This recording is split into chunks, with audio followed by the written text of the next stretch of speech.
We are recording here. You can start the recording. All right. So this is interview with Hector, aka Dad. Take one. Hi, Dad. Hello. How are you doing? I'm okay. You're okay? I'm a little tired, but I'm okay. We'll get into it. Hopefully, we'll pick up the. So, Dad, can you tell us how old you are?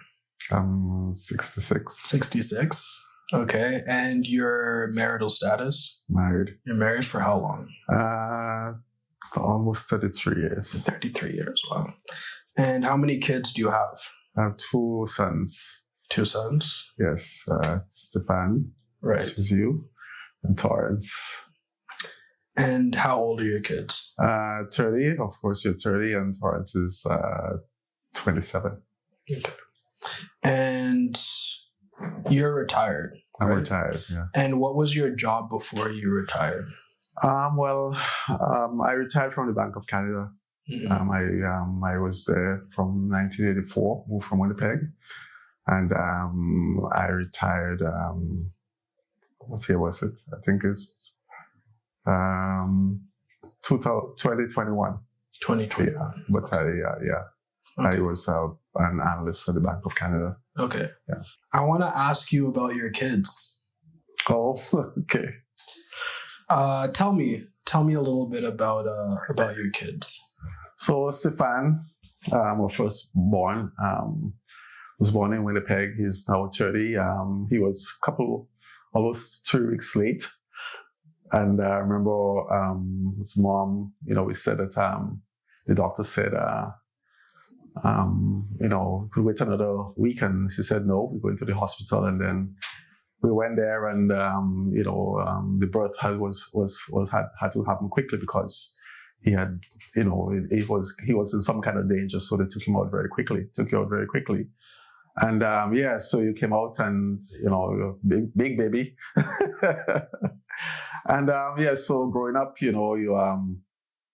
should I talk about you as mentioned? Yeah. However you want. Yeah, you you are, it was a pride and joy. We were very grateful for the first child.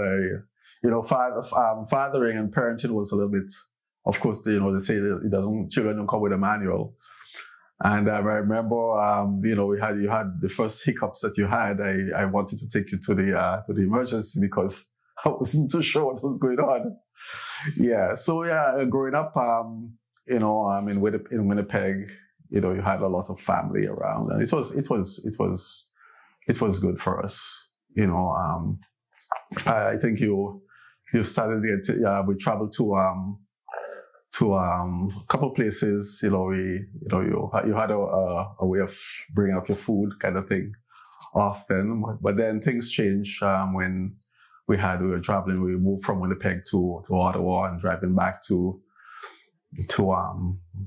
Ottawa when we had an accident, and it was a very serious accident, and shortly afterwards you started having issues with your health, blood and stuff like that, and so your physical health had become a major part of your life. The hospital visits, the swelling of the arm, the missing the school and not knowing what was happening. So it was a very challenging time, very challenging time. And then Torrance came, and we had, unfortunately, they took him out too late, and he had major bleeding in the brain, and so he's ended up having a severe case of cerebral palsy. So both of our children, have had or still have serious health challenges. But I always see you, persisting. You'll be out of school. You're in the hospital a lot.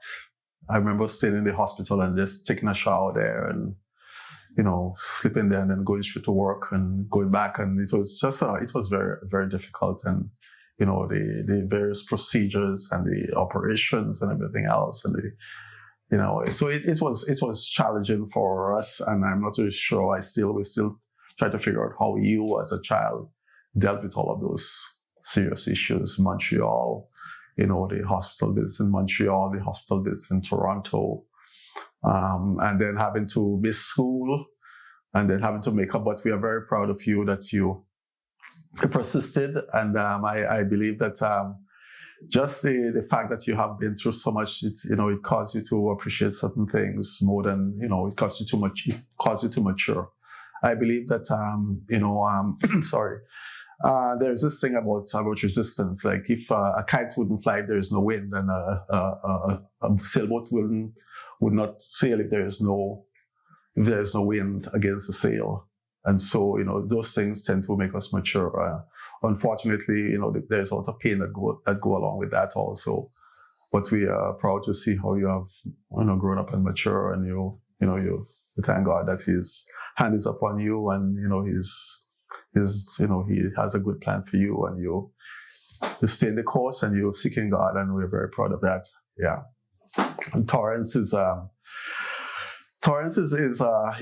is we had a very negative diagnosis, and the doctors didn't think he was going to survive. But thank God, he's 27 years now, and he's relatively healthy. He hasn't been hospitalized really. He had some surgeries also to help his physical body, and he's home.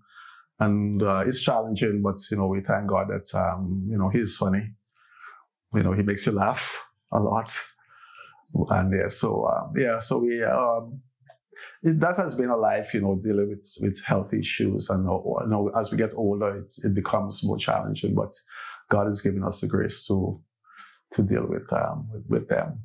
So I'm curious, when you experienced illness, from me, what was going on in your mind at the time when things felt like they were, not going as you planned? Yeah, well, there is always that sense of loss. There is always that. I think we all, when a situation comes upon you that you're not prepared for, you haven't experienced it before, and it's rather daunting. There is this, wow, what's this is going to knock me down. And so we have had those moments where we feel very bewildered and very discouraged, and wondering why. A little bit more of a background. We moved from Winnipeg to Ottawa because I got a job at the bank. So we moved from my job, and Mom's job was in Winnipeg. She was supposed to work here, and it didn't pan out. So anyway, it was because of my job in Ottawa here that we moved. And we believe that God was leading us at the time, because it didn't. A lot of things didn't make sense for us here coming here. We had to leave a home that we had just had there, a relatively new house, and coming here, and where everything, the cost of living was more expensive. Everything was higher here, and so having those, that kind of dealing with those kind of issues, and then having sickness on top of that was very difficult for us. And so there were times where we thought we should be going back to Winnipeg, but it didn't feel right for us. But I think our trust in God is what keeps us, and what has kept us. Sometimes, unfortunately, when the help that you need at times, the help doesn't always come. But we found that we had to batten down, as I say, and we in this, and Lindsay and I, we just had to just put our head together. I mean, I think through all of this difficulties that it has brought us closer over the years. And, because there are times when she is down, I'm up. When she's up, and vice versa. So that, when she needs bringing up, I'm there. When I need bringing up, she's there. But yeah, it was a very difficult time for us. It took a toll on me, on all of us, physically, emotionally, mentally. There were times when I had to leave work and get some time off just to recuperate mom for the same thing. There are times when you're in the hospital for a very long time, like 2 months. You're out of the city, so it was a very difficult time. But sometimes you wonder, God, what are you doing? What is all of this? Because we believe in purpose. Life is not a random occurrence, especially when you believe in God. God has a plan for your life. He has a reason why we moved from Winnipeg to Ottawa. We were involved, even at the same time, we were involved with youth ministry and music ministry at the church. And we see, God using us. But at the same time, we still had questions. Why are we going through all of this? Because, we prayed and we asked God for healing. We asked God for deliverance. And as you grow older, you realize that God's will doesn't mean that everything is perfect.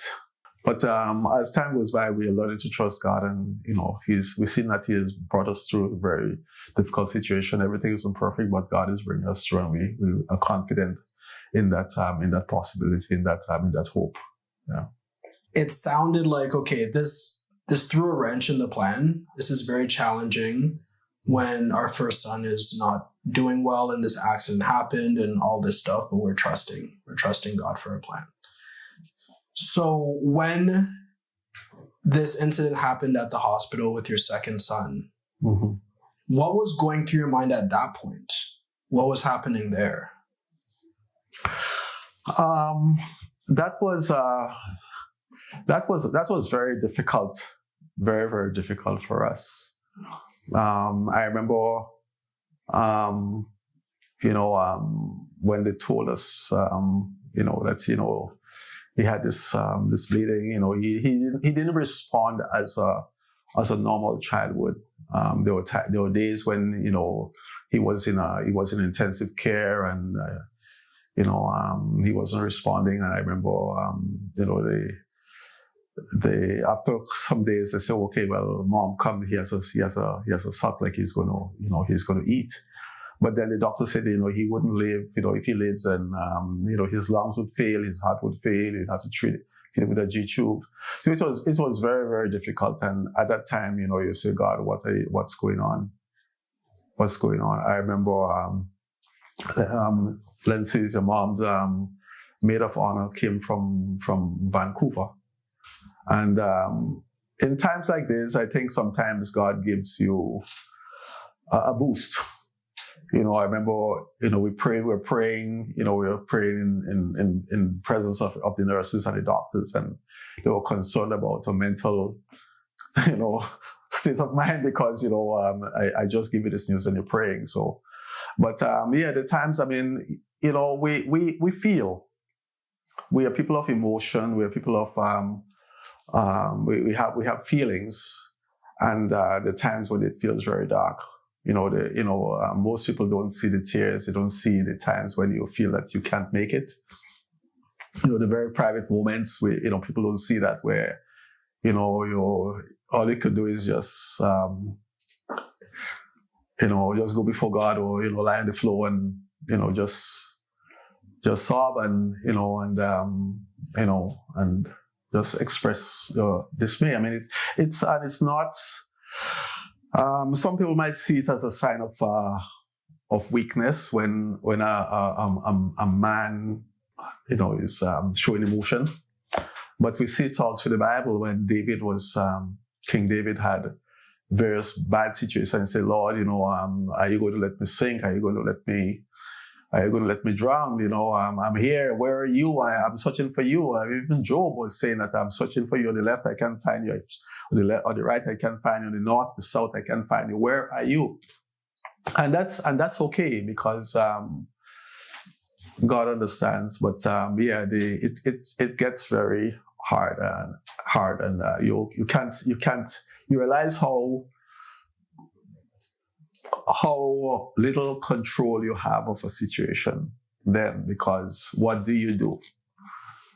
our natural tendencies to try to fix things. Like, I want to fix this. And, even now I say, if we could fix all the issues that our children have, we would do it in a heartbeat, Torrance would get up and walk and everything else, and you would have, everything will go fine with you, but we don't have that ability. So we have to trust God. But yeah, it's, the bewilderment, the discouragement, one time there was they did a thing in Torrance's, a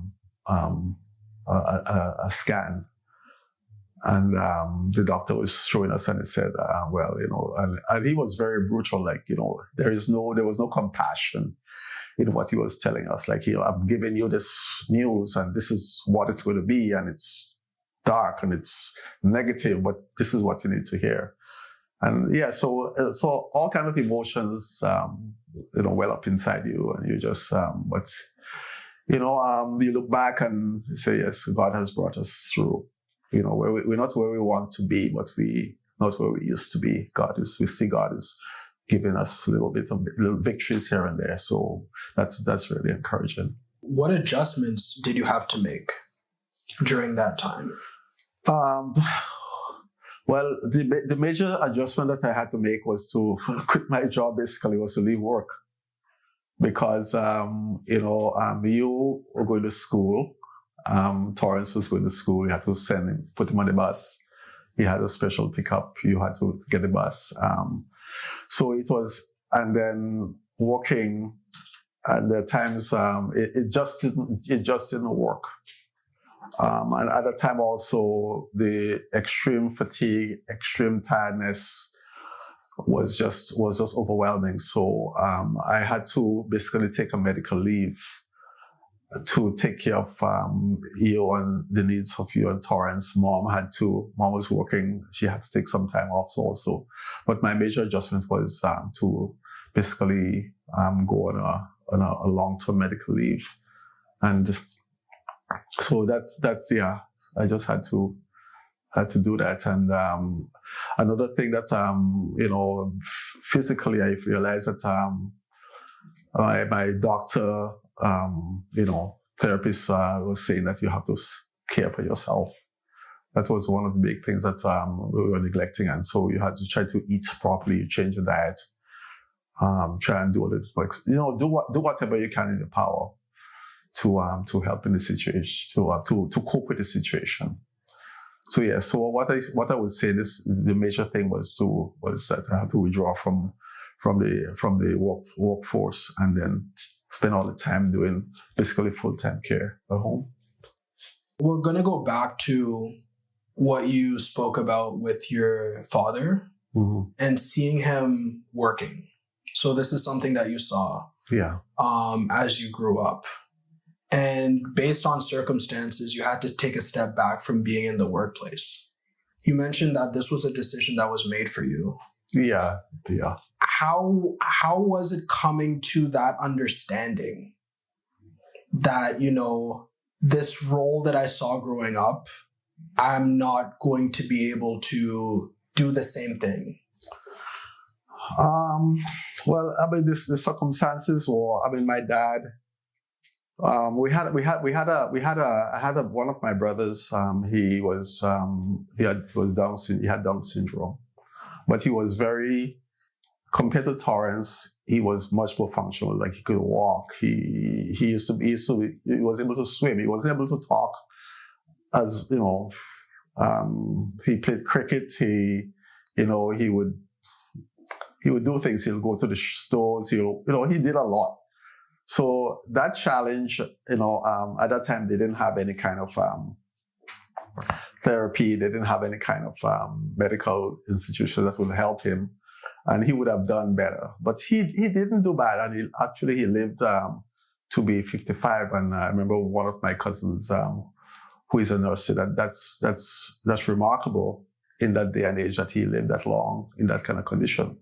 But I think circumstances is a bit different to what our circumstances are with, back there, they say, everybody it's more communal situation. You could, if you don't have sugar, you go to your neighbors, they come and say, could I give me some sugar? Could you give me, some salt, some rice? My dad would come, from the islands with breadfruit and bananas and mangoes and just share everything, he share half of it before he gets home. But here, people are more into themselves. Like you can't go to your neighbor, sometimes your neighbor don't even talk to you here, So it's more, you have to step up and do the things for yourself. You don't have that kind of support. And unfortunately, we were here, we moved here. We didn't know anybody else here. And even, a local church, we were in the youth ministry at the time. We were leading the youth ministry, and it was the young people who, they used to go to the hospital, and they'll make a schedule who is going to stay with you at the hospital. So that was good. But in some situations we found that we were by ourselves, basically. Seeing my dad, it was quite different. I know that my dad, he did his best, and I guess in a situation, I had to do what I had to do. But I think that it was a bit different. Yeah, I think that it was a different situation. But at the same time, I think that seeing my dad's commitment to his family, that was probably one of the things that really helped me too. It's a commitment. You're there in it for the long haul. You're not going to give up. You're not going to compromise.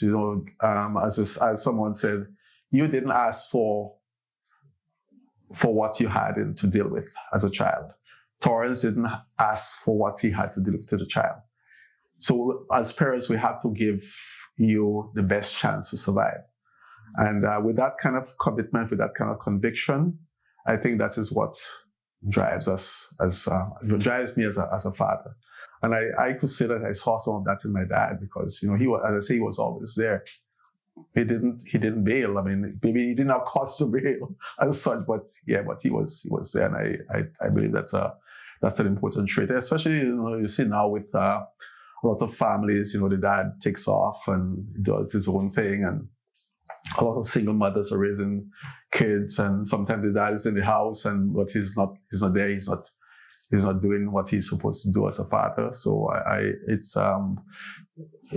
you can't, you have to stand out. Like in this, I think it's important to, like the values of fatherhood, of strong families. I think that we need to really commit ourselves to those values. Yeah. So how do you feel your role as a father has changed from when you first had kids to now that your kids are older? Well, of course, it has changed a lot. When they first had kids, it was, are they getting enough, sleep? Are they being fed properly? Now I concerned about, your future. It's more, as you grow,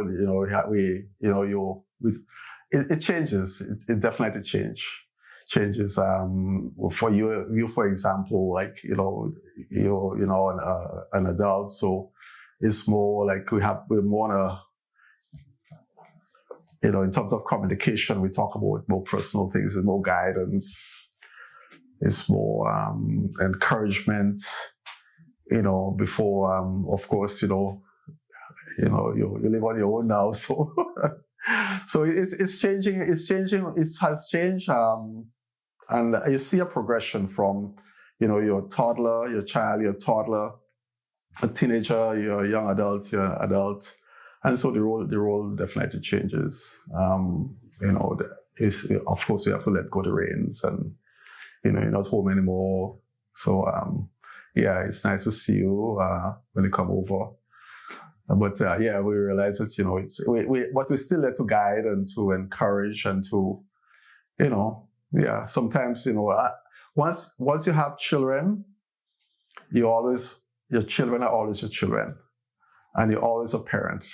I remember with my, as a grown man, I went back home, and my mom would not sleep until I get back. Maybe 1, 2 o'clock in the morning. I used to say, Hector?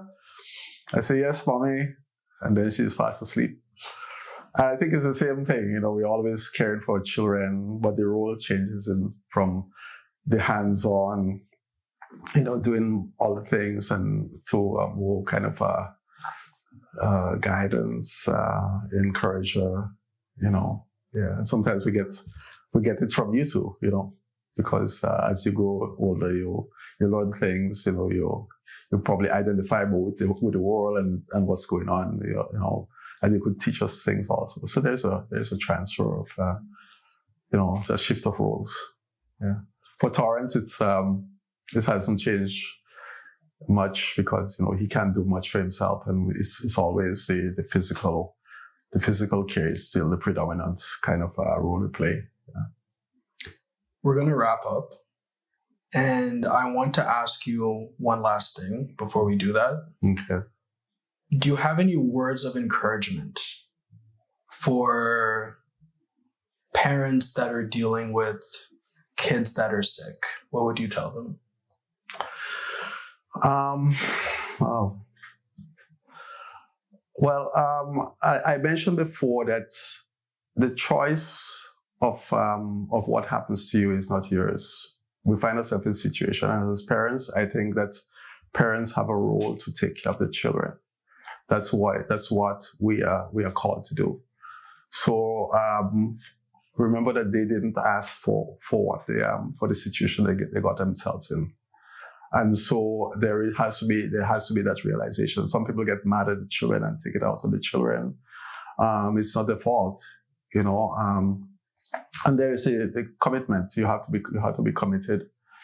You have to, because they depend on you. Encouragement. I would say that it might seem it is difficult. It is frustrating at times, but I think that I say that I believe I'm an optimist. Things do get better. Life isn't perfect, but things will get better. I think we have to self-care. That's one of the things that I learned a lot. That's you have to care for yourself. It is not bad to take some little time or take a break. Care for yourself so that you're able to care for the people that are put in your care, and get help. If you have to see a psychologist, a psychiatrist, you have to join a group. You have to, get some respite, take a little vacation. Those things really help. And the reward, I would say that there is a reward in all of that. I don't think that things happen and you just live and you just I believe that when you see when you plant seeds, you reap a harvest. And if you plant certain seeds, you reap a certain harvest. And the seeds that you plant will grow into something. And I think that's probably the best, to see your children progressing, even though like Torrance, the circumstances haven't changed. But just the satisfaction that you know that you have done your best in the situation. You'll give it your best. You do it unconditionally. You do it without. I know sometimes I complain, but I go right back to this is what I have to do. This is what I've been given. We all have challenges in life. Nobody is free from challenge, but they're not meant to break us. They're not meant to break us. I find that going through situations tend to make us better. And if we look at the positive in the situation, I look at you and the sickness and the hospitalizations and the surgeries you have had, and I look at you now and I see how you have matured. And I think that there are certain things that money can't buy. So the rewards are great. And just and one day we're gonna hear, well done, and so that's my encouragement. Stick with it. Thanks, Dad.